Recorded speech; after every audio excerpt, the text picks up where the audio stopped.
Hoy conmemoramos 55 años de que nuestras juventudes antecesoras cayeran. A la fecha, el 2 de octubre no se olvida. Sigue retumbando con fuerza.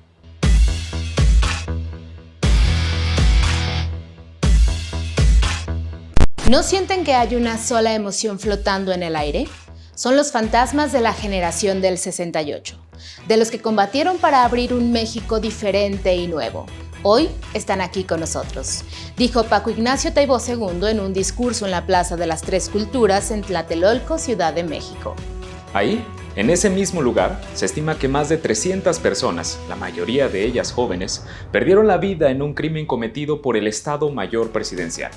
Durante la década de los 60, México se unía a la marea de pensamiento revolucionario que en Cuba era comandada por el Che Guevara. La música a nivel mundial cambiaba con The Beatles, Pink Floyd y sus sonidos psicodélicos. La política comunista daba un giro de timón y el gobierno mexicano no podía hacer nada para evitar que las nuevas corrientes llegaran a los estudiantes, principalmente del UNAM y el Politécnico Nacional en la capital. Influenciados por los cambios, miles de jóvenes empezaron a hacer algo sin precedentes en el país: levantar la voz para exigir mejores condiciones sociales. Realizaban marchas, plantones y protestas que comenzaron a irritar al entonces presidente Gustavo Díaz Ordaz. Aún reprimiendo y encarcelando a la mayoría de líderes, Ordaz se dio cuenta de que el movimiento, lejos de perder fuerza, se consolidaba cada vez más. Esto le preocupó mucho más cuando la agenda marcaba la celebración de los Juegos Olímpicos Mundiales, a iniciar en tierras aztecas el 12 de octubre de 1968. ¿Cómo iba a dejar que un grupo de jóvenes rebeldes dejara en mal la imagen de México? El 1 de septiembre emitió su informe presidencial con una frase que pasaría a la posteridad: "Hemos sido tolerantes hasta excesos criticados, pero todo tiene un límite". 12 días después, el 13 de septiembre, volvió a molestarse cuando los estudiantes llevaron a cabo la Marcha del Silencio, en donde caminaron con un pañuelo en la boca para manifestarse contra la censura del gobierno. Luego, el 24 de septiembre, una riña entre jóvenes y militares terminó con el arresto de diferentes compañeros. Con la intención de exigir la liberación de presos políticos y otros petitorios de su huelga, la comunidad estudiantil convocó a una reunión. Le pusieron fecha: 2 de octubre de 1968, en la Plaza de las Tres Culturas de Tlatelolco.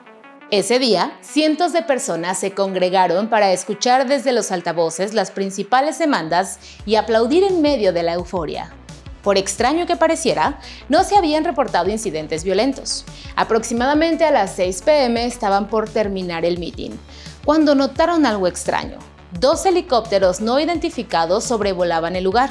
Apenas estaban entendiendo lo que ocurría cuando comenzaron a recibir disparos. Eran balazos directos, pero no sabían de dónde venían. Desde los edificios de la plaza, un grupo de francotiradores denominados Batallón Olimpia abrió fuego contra todo aquel que estuviera en el lugar.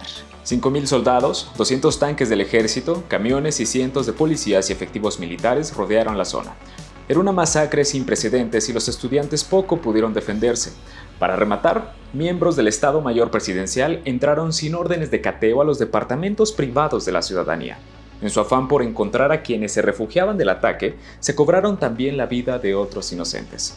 Lo único que quedó fue sangre y silencio, aunque en palabras de Díaz Ordaz no pasaron de 20 muertos, entre alborotadores, soldados y curiosos. Una madre de familia que buscaba el cuerpo de su hijo recuerda haber revisado entre 70 fallecidos, tan solo en un montón de personas. El 12 de octubre, sin incidencias, el presidente inauguró los Juegos Olímpicos. Aplaudió junto a autoridades de todo el mundo. De los estudiantes nada se supo durante la jornada. Lo único que pudieron hacer es soltar un papalote negro en memoria de sus compañeros caídos. De lo que estoy más orgulloso de mi sexenio es del año de 1968, porque salvé al país, les guste o no les guste. Eso dijo años después el ahora expresidente Díaz Ordaz, acompañando sus dichos con golpes en la mesa. "Ya tienen sus muertitos", fue otra de las frases que escribió en sus memorias. Durante su último informe de gobierno, Ordaz asumió la responsabilidad por lo ocurrido y recibió una ovación de pie por parte de legisladores. Fue como recibir aplausos por confesar el crimen, aunque otros se dieron cuenta de que estaba deslindando a su candidato presidencial, Luis Echeverría, el siguiente presidente de México.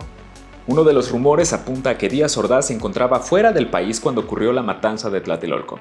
Su secretario, Echeverría, le llamó para contarle de la reunión en la Plaza de las Tres Culturas. Entonces, Ordaz le diría que actuara como considerara pertinente.